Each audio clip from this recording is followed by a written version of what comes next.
welcome to another episode of Animal Adventures. I will be your host, Shane Brown. Along with me is Ed Laquadera. And if you are new to the show, anybody that hasn't watched last month, if you just give us a quick rundown on your facilities and your role in said facilities. Sure. Well, my role is just kind of to oversee everything that goes on, myself and Brian, who's the general manager or director.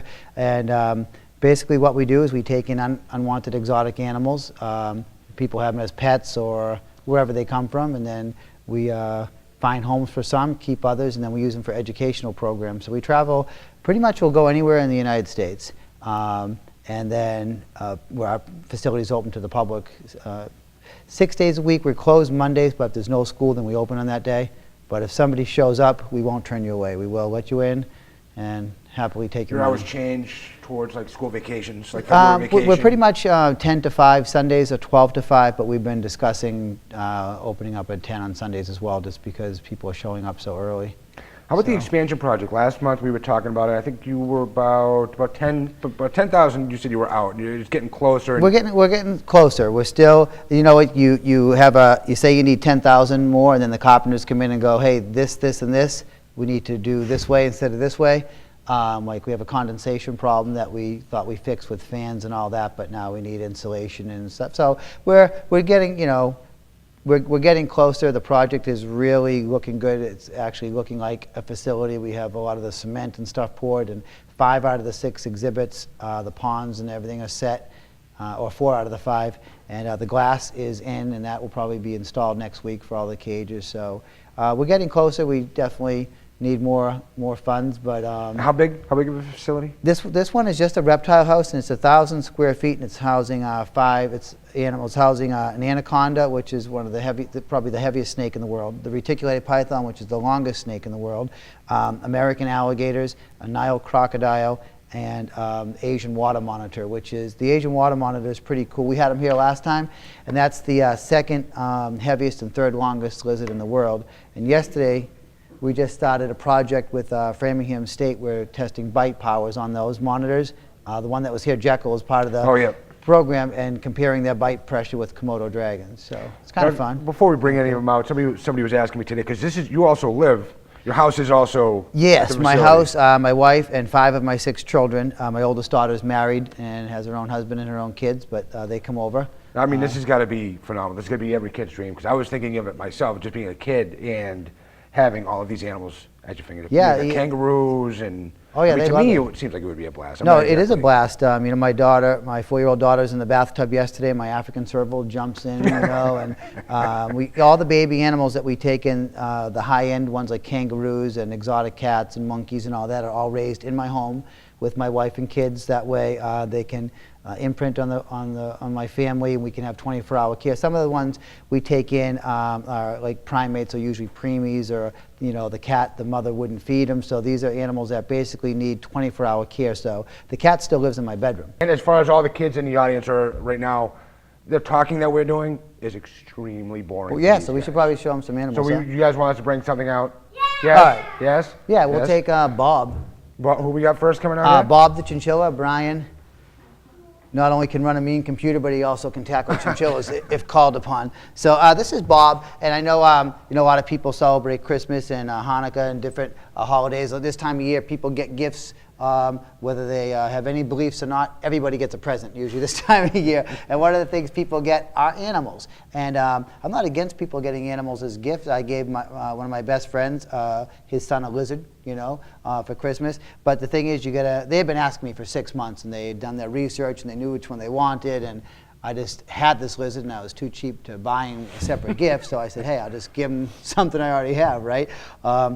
Regifting is okay, right? Oh, yeah. So chinchillas, a lot of people will get these as pets. People see them. Everybody loves them because they are super cute. The biggest reason why people give up the chinchillas usually is they're moving. The kids are going off to college, or some people just get bored. Most rodents, this is a rodent, so if you have like a hamster or something like that, they don't have the life expectancy of a chinchilla that can live 18 to 22 years. So these guys here could get a chinchilla today, and then they're going off to college, and the chinchilla is still alive and well. So that's, that's one of the biggest reasons, just people moving or, going off to school. The other thing is a chinchilla is not like a dog that you're not going to train him to come when he's called. People will call us up and they'll say, I left my chinchilla out in the living room and now I can't find him. That's because, after he ate through all your television wires, he then now is stuffed under your sofa, because chinchillas are designed with a collapsible skeletal system. So in the wild, where they live in the Andes Mountains, they can squish flat like this. So they can hide underneath things. That's kind of cool. And then they can also squish like this, so they can squeeze into cracks and things like that, so other animals, owls and other predators can't get them. Yeah, almost every rodent can do that. Okay. Yeah, a lot of animals can really squish up. So these guys are nice little animals. They're a low maintenance animal. They eat, a pelleted food. You can give them raisins and sweet potato and a few things for treats. They don't eat a lot or drink a lot, and I know kids don't like when we talk about poop, but we have to. When they poop, it's very small. It actually, not to give you a bad image of your next ice cream sundae, but it kind of looks like little ice cream Jimmy, about the same size. But don't eat it. Hey, don't eat it. And it's dry, so if it poops, like if this one pooped, you could pick it up, and it's not like gross or smushy or anything. It's just dry. It's not a big deal. So they're kind of a cool little animal. Yeah, you can put them down. And Bob here was born at our facility, and he's No, a lot of these guys are how you say, like dog tame. Yeah, actually, one of the problems we ran into yesterday trying to do these bite tests is my animals were so friendly, they would just gently grab stuff. It would put like a mouse on top of this bite meter, not alive, we buy them frozen, and then the animal would just gently pull it off instead of biting as hard as they want. So we have to figure that out. But yeah, most of our animals are very friendly. This guy is adorable. That's the biggest draw for somebody to come to us, because if you come to our place, it's not a big fancy zoo. It's more like going behind the scenes at a big fancy zoo, where all the chaos is and the animals are being fed and cleaned and nails clipped. All right. So this is a skunk, and his name is Buckwheat. He has 3 brothers, Spanky, Stymie, and Alfalfa, from the Little Rascals. And skunks are pretty cool. They're not rodents, but they can squish themselves really flat too. And a lot of people, they look at him and they think he's a badger because he has different colors, kind of like a washed out color. And you can see here in New England, a lot of people have called me, and even if I'm at their house doing a birthday party, they'll say, hey, we have an albino skunk in their property, or a brown skunk. So evidently it's not that rare, because especially for some reason out in the Pepperell area, I run into a lot of people that see albino skunks. So I think they're becoming more common. But if you see an animal that looks like this, he doesn't have to be the standard black and white. This is absolutely a skunk. And of course, you do not want to pet one outside, because they can bite you and they can spray you. Then you'll be all stinky, right? The biggest question everybody wants to know is, why won't this guy? This guy is descented. But however, even experts can make mistakes. We had a skunk dropped off, and we were told it was descented, and the people bought it online. They told us, and they may have been telling the truth. We still don't know for sure. And they said they didn't realize skunks are against the law to own in Massachusetts, so you can't go to a pet store. You don't buy one online. The laws are very, very strict, because they can carry rabies. Our skunks have their shots and have to be tested and everything, and they don't come in contact with anything that would have rabies, so they're totally fine. But these people dropped off a skunk, and we were taking them on shows and everything, and then one morning we get up and my house smelled like skunk, and my wife said, my house is attached to the animal center like we talked about by a breezeway. My wife said, check the breezeway. Maybe a skunk got into the breezeway overnight. And I said, no, I shut the doors. And I went in. There was no skunk in the breezeway. I went to the animal building. The skunk that we were told didn't have spray, had spray. And it sprayed out my whole building. It was pretty bad. So, but this one, we promise you, does not have spray. And skunks, their sense of smell is okay. Their eyesight is okay at night. It's not like an owl or anything like that. Night. Yeah, mainly night, but they mostly rely on their sense of smell and just being diligent, never giving up. You kids have all heard that before, right? If you want to be good at something, like guitar, you can't pick up the guitar and take one lesson and go, it's too hard, I quit. Right? You have to keep trying. You just can't give up. And that's how skunks survive. It's like they wake up and they go like, today I will spend my whole time eating, and they just forage for food. And they're not fussy eaters. Is anybody out there a fussy eater? One of my daughters is so fussy, Noelle. She just... What do you like? I love eating. You love eating? I love eating too. But skunks, I've never offered a skunk food that they wouldn't take. So. Now, is there a difference in coloring between the males and the females? Nope. That's what people have told me, but you're the person to ask. Yeah, I would say no. I've said, it's definitely not. There's not. You can, you can in captivity, have skunks have children that have different colors. So you can select people that breed them at farms and stuff can select what color and things like that. But that's people that have seen them there have they're mainly white, which is a small black stripe, and that's the female. I don't know how anybody actually makes this assumption. So. No, that's unless somebody did that on purpose, unless somebody genetically bred a skunk for all the females, and that's really. Now these guys are only coming out hard. at night. So You might see young skunks in the morning, especially if a young skunk, his mother is off hunting or has wandered away, and the young skunks will get confused. So you can see skunks early in the morning, but mostly it's at night. And if you do see a skunk during the day, it doesn't mean he has rabies, but you do want to stay away. And if there's a skunk or something in your garage or any wild animal, you don't really want to mess with them, Which you wouldn't do that anyways, would you? If you saw a skunk, would you run up and give it a great big hug? When I was a kid, you could buy them as pets. They actually, really? Yeah, they actually make great pets. But when did they outlaw? It's been a while, probably at least 20 years or so. Because why? From what they say, is they're afraid that somebody's captive skunk could end up with rabies or interacting with wildlife and that kind of stuff. Now, as far as your opinions on for anybody that wants, like you have license, you have trained for all this stuff. Yeah. For anybody else that's thinking like, oh, I would love to have a skunk for a pet, even descented or boa constrictors or something like that. Any advice that you would have for somebody? My best advice is just to really learn about the animal first, because a lot of times we see an animal and it looks so cool and you want it, and then once you do the research on it, you realize it's completely nocturnal. Like everybody, one of my shows coming up, I'll bring a kinkajou and I'll get into that, where it's one of those animals that we've actually taken them in where people have spent $3,000 to $5,000 for them online illegally, and you should never break the law anyway, because that's just never a good idea.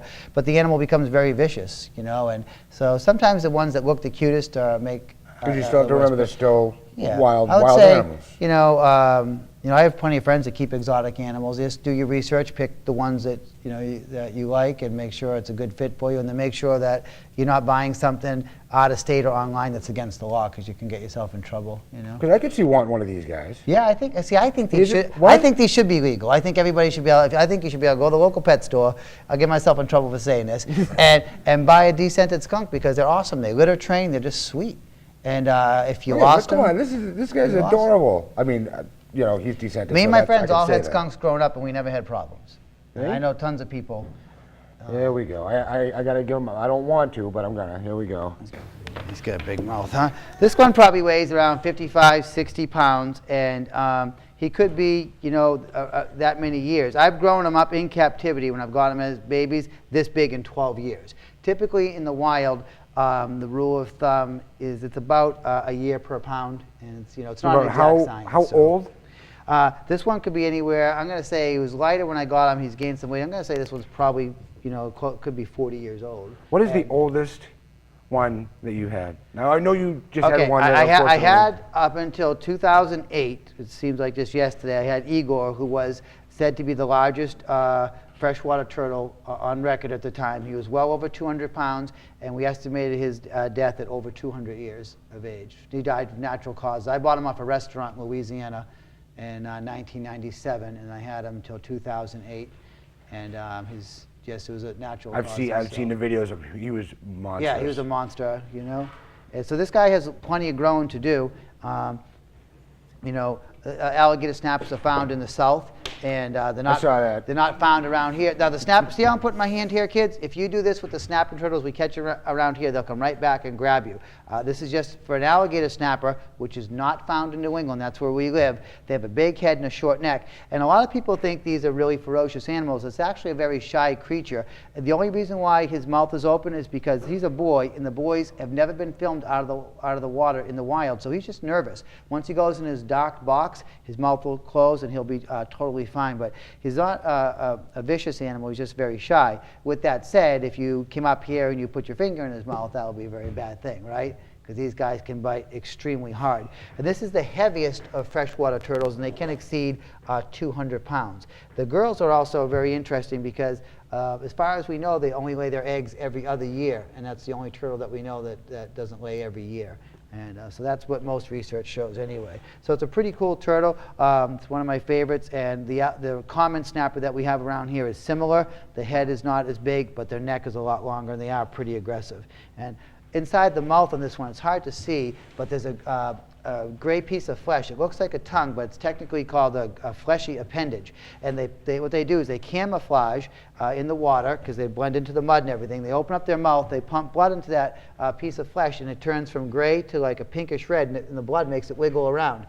And then fish and frogs and other turtles and even crayfish have all been filmed swimming inside the mouth, thinking the mouth is a cave, and that's a little snack. So he just sits there and he hunts that way. And if you, let's say this cucumber, because I ran out of carrots, was a little fish or something, we can do the big end here. There you go. Let's just say this little thing is swimming around and sees that. And right? There right? you I go. hear you. That scared the crap out of me. So, and he's very good for making salad. There you go. See? It's Pretty better than cool. a food processor. We were That's talking it. about that too. So, when I say not to put your hands near his mouth, do you guys see what I'm saying? Oh, but they get their name two things. They call them alligator snappers. You'll see when I take out a little alligator, Darth Gator in a little while. Gator. The base of his body, where the tail meets the body, kind of has 3 rows. But these guys, I don't want to get too gross, but these guys actually do eat alligators. And I know this from my wildlife studies and from one instance where a place had an alligator snapper eat their 6-foot alligator. So what happens, they got their mouth open and they're wiggling it and they're waiting for something to swim in their mouth. But then if nothing swims in their mouth and they see an alligator and the alligator's legs are dangling under the water, they'll swim up and They fight can it. overpower an alligator. Well, this guy here could easily, he's in a big tub inside of another pond with alligators from probably, 2.5 to maybe 4 feet, and like a 4.5-foot crocodile in that pond.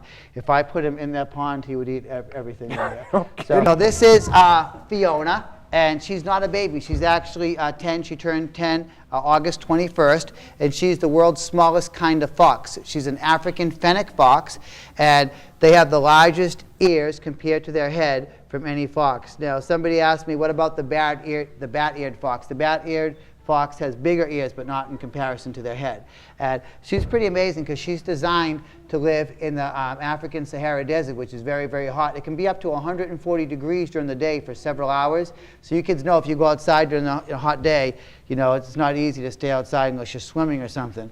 So for that reason, they have fur on the bottom of their feet. That way, if they run across the hot sand, they don't get burnt. Now, they are mostly nocturnal, but if they get up at night and they go hunting a few times at night and they don't catch any food, they will get up and hunt during the day. They call it opportunistic. So if she's up during the day and there's a little lizard running around, she'll run out of her den and she'll get it, so she will have to run across the hot sand.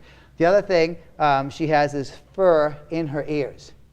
Not a very attractive feature on most of us, right? But on the fox, it's very important because what kind of storms do we have in the desert? Do you kids know?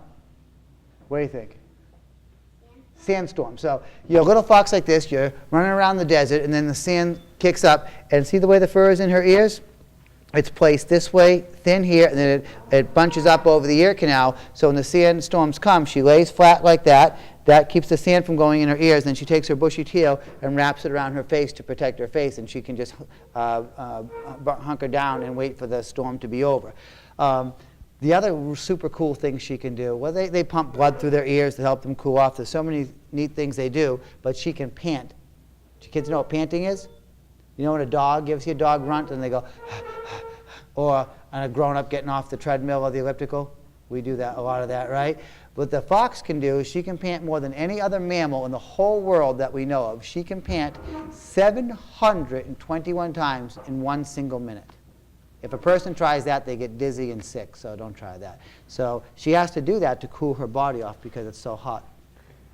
No, nocturnal. Does everybody remember what nocturnal is? Stays Yes? up when? What Oh, is nocturnal? Anybody?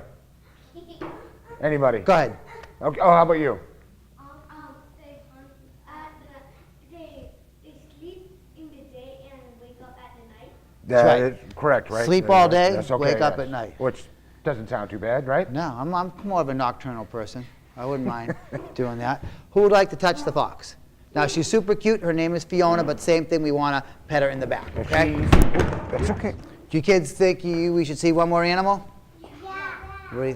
Anybody up to seeing an alligator? All right, so give us... All right, so...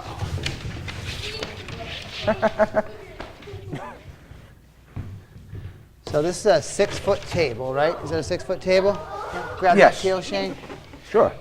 and get right to the end. So it's All right. pretty close. Yeah, we got a little more. Yep. About a 6. Yeah, it's about a 6'2" alligator. So it's a good size animal. Probably weighs about 75 pounds or so. And we is tape up his adorable. mouth. We use electrical tape, and just so everybody knows, this tape that we use does not hurt the alligator in any way. I was one of the scientists back in 2001, tested a bunch of different tapes on alligators, like hundreds of different tapes, to make sure that when we secured their mouth, we weren't hurting them. Because if you look at these dots, they look like whiskers. Those are actually sensors that help them feel underwater. So electrical tape and medical tape were the two tapes that didn't do any damage to these sensors. We use the electrical tape because it's cheaper and it stays on when it gets moist. Is it definitely strong enough? Yeah, they don't have any opening power, but where I actually seen this, happening live, where a strong guy said, well, alligators don't have any opening power. I can just hold his mouth shut. And he tried to hold his mouth shut, and the alligator shook his head and bit the guy's hand. So if the alligator, technically, if you had his head wedged so he couldn't move his head at all, you could, with your hand, hold him down. But you could never just grab an alligator like this and hold his mouth shut for too long. When we tape him up, this one here, I took him out of the pond and I put him on the ground, and then I didn't sit on him, but I sat over him, and then I held his mouth like that, and then a friend of mine who just happened to be there, I handed him the tape and he taped it up. So Joel, he never mind. So yeah, so the alligators are awesome. And when I was a kid, alligators were endangered, and now there are millions, over 1 million alligators in Florida alone. This one here is a boy. He could grow. Right now he's 6 feet. He could double his length, but he could, right now he probably weighs under 100 pounds. I'm guessing somewhere around 75 pounds. He could go to 1,000 pounds. So he could be like 10 times heavier, more than 10 times heavier than he is now, twice as long. So you're talking about as wide as this table or wider. No, this is one of the guys that's going to be going into the expansion. Yeah, we've taken a lot of alligators because that's one of the things I specialize in, is any kind of alligator, crocodile, crocodilians. So typically, a lot of the alligators that need homes come to us, whether it be an educational company that they had an alligator and outgrew, and now the place they're supposed to send it back to can't take it anymore. What really happened over the last couple of years, you used to be able to buy alligators as pets in New Hampshire and Rhode Island. And then so if you bought them at a pet store in New Hampshire and Rhode Island, the pet stores had it set up so when it got too big, you could return it. And then they had a relationship with the farms in Florida. They would send it back to the farm. The farms would grow them up and use them for breeders, and everything worked out fine. And then when they made them illegal, you had literally tens of thousands of people in New Hampshire and Rhode Island and in Mass, because people would cross the lines to buy them, that had had pet alligators that then went back to the pet stores to return them, and the pet stores can't take them anymore. So now they have no place to put them. A lot of people, I get a lot of criticism when I tell people I think, if you want to own an alligator, you should be able to own an alligator. I've owned them my whole life, and my kids have all grown up with them, and we've had no injuries. Only injuries I've ever had is on rescues, never from my own. And if you study the animal, I've met plenty of people that keep alligators, and they have the money and the space and the knowledge. I mean, it's not, I think if you can, obviously this is not as you can't trust an alligator like you do a dog. I always tell people, they say, what animals do you totally trust? I trust my own 3 dogs. Other than that, I trust no animals. I love them all, I just don't trust them. I'm not going to go, well, he knows me, I feed him, we got a. So even if you do buddies, own it as a pet, you should still keep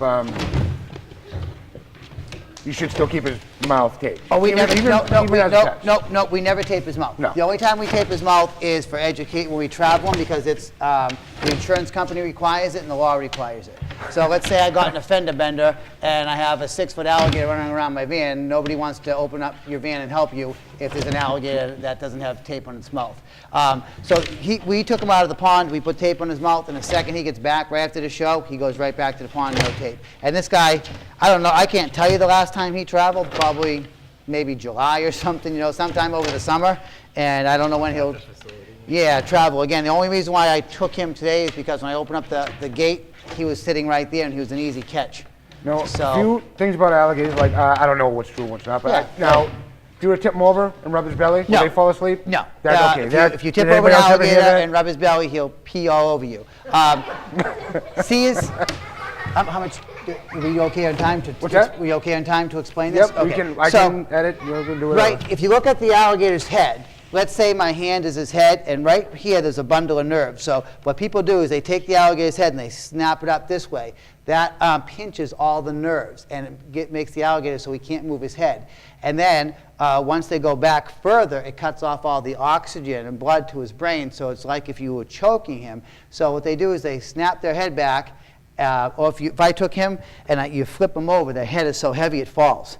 Right? And then they knock themselves out, and then people say, then they rub their belly and say that that puts them to sleep.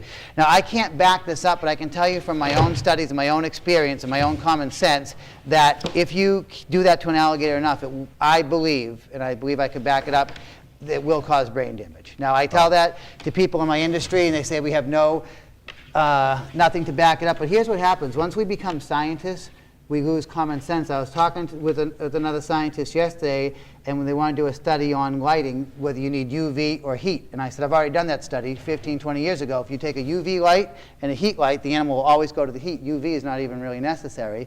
And all the breeders know it, and all the farmers know it, and all the lay people know it, but scientists have not proven it, so they don't accept it.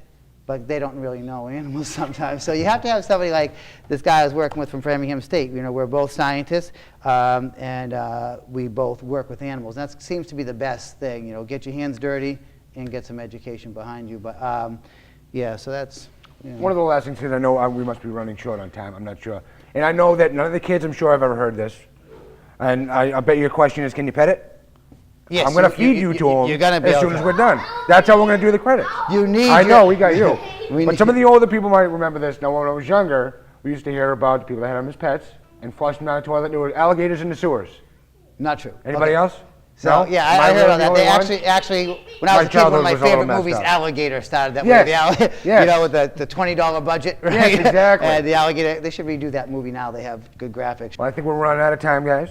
So we're going to say thank you to Ed and to Brian and for all of their thanks for friends coming. for coming down. So much more difficult to just pretend that there's an audience there. Can everybody look over at that camera, say goodbye? So we'll see you next month. All right. See you We'll next see you month. guys next month on Yeah, Animal right. Adventures. Thank you for joining us. Thanks.